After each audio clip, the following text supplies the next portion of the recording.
শুনবো যে নৌ মন্ত্রণালয়ে যে বন্দরের বিষয়ে চুক্তি সেটি নিয়ে খুব বিতর্ক, কারণ আমরা মানে শ্রমিক থেকে শুরু করে ব্যবসায়ী, বন্দর সংশ্লিষ্ট ব্যবসায়ী, বিশ্লেষক, গবেষক সবাই, এমনকি রাজনীতিবিদ যারা আছেন তারা সবাই বন্দর চুক্তির সমালোচনা করলেও অন্তর্বর্তী সরকারের সময় দুটি বন্দর নিয়ে চুক্তি হয়ে গেছে, দীর্ঘমেয়াদী চুক্তি, যেটি নিয়ে কোনো না, বন্দর নিয়ে কোনো চুক্তি হয় না, আই এম সরি। আচ্ছা, লালদিয়ার পাটগাঁও নিয়ে?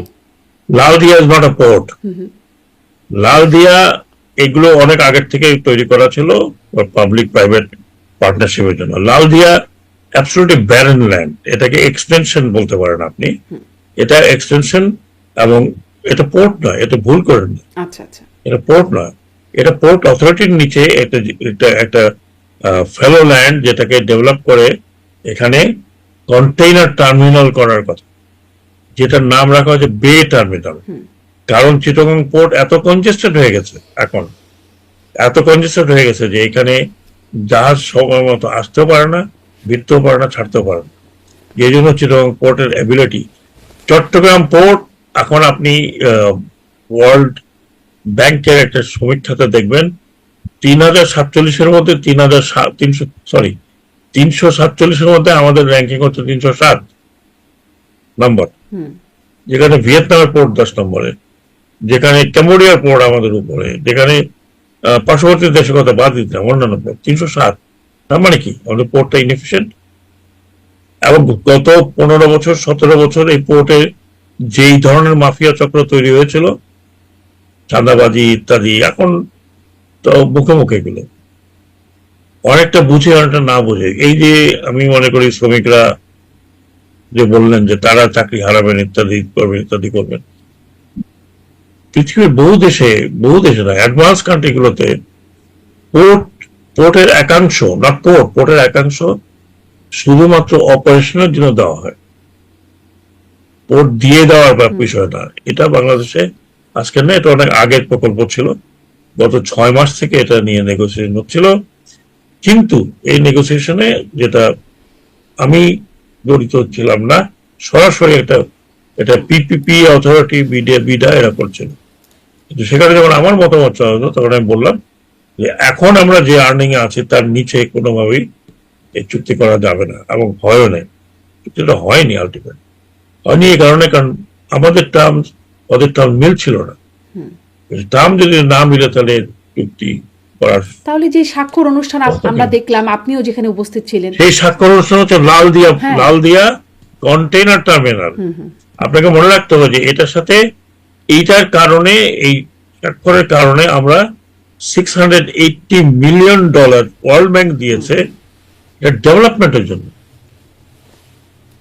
এবং এটা ওয়ার্ল্ড ব্যাংকের একটা প্রজেক্ট, সেটা তো কোনো চুক্তি, কোনো পোর্টের কোনো অংশ নিয়ে চুক্তি হয়নি। এবং এটা নিয়ে কারোর কোনো মাথা ব্যথা ছিল না, যারা বুঝে নাই বা এটাকে বাড়াতে চাচ্ছ তারা করেছে। এটা নিয়ে কোনো, আপনি খুঁজে দেখবেন যে আপনার বিজনেসম্যান থেকে শুরু করে সবাই বলে এখানে অলমোস্ট টোটাল $4 বিলিয়ন ইনভেস্ট হওয়ার কথা। আমার টাকা দিয়ে আমি পোর্ট কন্টেইনার টার্মিনাল বানাবো, আপনার সাথে আমার একটা চুক্তি হয়েছে, যেহেতু আপনি জায়গাটার মালিক, বিল্ডিং আমি বানাবো, আপনাকে ভাড়া দিতে থাকবো, বিল্ডিং বানাবার পরেও যেহেতু জমির মালিক আপনি, আমি জমির ভাড়া আপনাকে দিতে থাকবো, এবং এই বিল্ডিং এ যারা ভাড়া নিতে আসবেন তাদের কাছ থেকে আমি আপনাকে, বা আমি নিব আপনার কাছ থেকে, এবং 25 বছর, 26 বছর, 27 বছর পর্যন্ত, তারপরে হয় রিনিউ হবে, না হয়।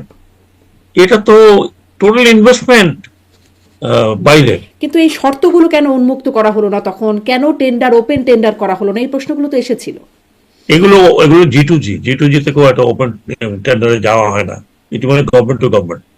আরেকটি কথা আপনাকে বলি, যেটা আমি, এটা হচ্ছে সিগনেটারি হচ্ছে পোর্ট, এবং আপনার এটা হলো মার্কস লাইনার, ওয়ার্ল্ডের number 1 liner of the whole ওয়ার্ল্ডে তারা অপারেট করছে। এমন একটা কান্ট্রি, যে কান্ট্রি ওয়ার্ল্ডের নাম্বার 1 অ্যান্টি কারাপশনে, ডেনমার্ক হচ্ছে পৃথিবীর নাম্বার 1, যেটা কোনো কারাপশন সহ্য করে না, কোনো লেনদেনের মধ্যে নাই। তাদের কথা ছিল একটাই, যে এই সময় কোনো বাংলাদেশের যে সরকার ছিল ওই সময়, তাদের কাছ থেকে তারা কোনো লেনদেনের আশা করে না, এবং লেনদেন তারা দেয়নি। এর আগে একবার এসেছিল, তারা চলে গেছিল, এই কথিত আছে লেনদেনের বিষয়ে, তারা আসেনি। এখন আরো দুটো আসার কথা ছিল, পিএসএ আসেনি এখন পর্যন্ত, কারণ তাদের অভিজ্ঞতা খুব ভালো নয়। এটা নিয়ে আমার মনে হয় এটা নিয়ে খুব একটা কন্ট্রোভার্সি হয়েছে বলে মনে হয় না। আরেকটি নিয়ে কথা বলে পানগাঁও। পানগাঁও পানগাঁও টেন্ডার হয়েছে। এটা হচ্ছে পোর্ট, এটা পোর্ট একজন অপারেটর নিয়োগ করেছে, ওকে না করলে যদুতে করতে হলো, যদুকে না করলে মধুকে করতে হতো। হ্যাঁ, এটা কোনো বিদেশি নয়, এরা এখানে সাবসিডি, তাদের কোম্পানি এখানেই আছে, সেই কোম্পানির সাথে যুক্ত আছে একটা। এই এই জায়গাটাতে আমি আসার পরে আমি একটা বছর মানুষের পায়ে ধরা বাকি রেখেছি, যে ভাই আপনারা এটাকে অপারেট করেন, আপনারা এটাকে অপারেট করেন। এটা 137 কোটি টাকা তৈরি হয়েছে 2019 সালে বোধহয়, ঠিক আমার মনে নেই। প্রতি বছর 37 থেকে 40 কোটি টাকা লস দিতে হয়েছে এভরি ইয়ার। মানে কাজ হয় না, পড়ে আছে, পরিত্যক্ত।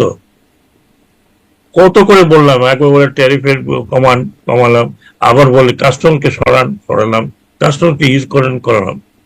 দে আর নট ইন্টারেস্টেড। একটা জিনিস ইনভেস্ট করে পড়ে, তারা যদি রিভার রুটকে আমার ইচ্ছা ছিল সম্পূর্ণ রিভার রুটকে আরো সচল করার, যাতে এই রাস্তা দিয়ে এই কন্টেনার উত্তরবঙ্গে যাচ্ছে, চিটাগাং থেকে স্টার্ট করলো একদিন, উত্তরবঙ্গে গিয়ে বলতো 15 দিন, মাঝখানে অ্যাক্সিডেন্ট হতে পারে, কনজেশন, রাস্তা চলাফেরা করেন। আমাদের নদী আছে, আমরা নদীগুলোকে ইউজ করি না।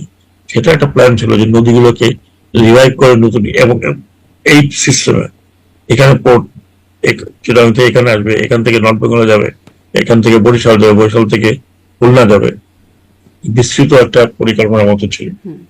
এগুলো মানে অনেক সময় মানুষ বুঝে না বুঝে, অথবা বিরোধিতার জন্য বিরোধিতা করে। কিন্তু মানুষ বুঝে না আর বুঝে- বরং এই জায়গাতে আপনি যে দেখবেন, কিন্তু এই যে ওয়ার্কাররা ছিল তারা বসে থাকতো, তাদের ওটা হচ্ছে ডেইলি বেসিস, যদি কাজ হয় আপনি পয়সা পাবেন, কাজ না হলে পয়সা পাবেন। এটা কোনো বসেছিল, আমাকে কান্নাকাটি স্যার কিছু করেন। এটা যখন দেওয়া হলো, তারা ওখানকার ওয়ার্কার অ্যাসোসিয়েশন বললো, স্যার আপনাদেরকে অনেক ধন্যবাদ, আমাদেরকে বাঁচিয়েছেন। রেকর্ডেড কথা বলতো। কিন্তু এই সবকিছু তার সম্প্রতি শুনে মানে দায়িত্ব ছাড়ার মোটামুটি সপ্তাহ দুয়েক হয়তো আগে এই ঘটনা, আপনিও চট্টগ্রামে গেলেন, তখনও শ্রমিকদের সাথে একটা বৈঠকের কথাও দিলেন আপনি, 12টার সময় বৈঠকের জন্য ডাকলেন, আমরা যে ভিডিওটা দেখলাম, পরে বৈঠক না করে চলে আসলেন, সেটি কেন করলেন? না কে বলে বৈঠক না করে চলে? গণমাধ্যম ইউ ডোন্ট হ্যাভ দি, সেই কে বললো বললেন আপনাকে? যে বৈঠক না করে। আমি 4টা বৈঠক করেছি, কর্তৃপক্ষের সাথে করেছি। এই যারা শ্রমিক নেতারা যারা ওখানে, আমি নিজে নেমে তাদের সাথে কথা বলেছি। সেটা তারা দেখি। বলছে আমার সাথে এক্সক্লুসিভ কথা বলবে, তাদের সাথে আমি এক্সক্লুসিভ কথা বলেছি। বর্তমান সরকার সমর্থিত তারা ছিল, তাদের সাথে কথা বলেছি। জামাত ইসলামের গ্রুপ ছিল, তাদের সাথে কথা বলেছি। চট্টগ্রামের ব্যবসায়ীদের সাথে কথা বলেছি। তো বৈঠক না করে চলে গেলেন, এটা নট মি। পরে দেখলাম I am not a শ্রমিকরাও বিক্ষোভ জি? করছেন যে কোনো বৈঠক না করেই আপনি চলে আসছেন, সেই না, শ্রমিকরা বিক্ষোভটাও ভুল বলেছে। যে গণমাধ্যমে। শ্রমিক নেতারা আমার সাথে বসেছে, 14 জনের, প্রথম ছিল 2 জন, সেখান থেকে 14 জন আসতাম। আমার 2 থেকে 3 ঘন্টা আমি তাদের যা অভিযোগ ছিল সব বলতে বলেছে, শুনেছি। আমাকে এটা আপনি বলতে পারবেন।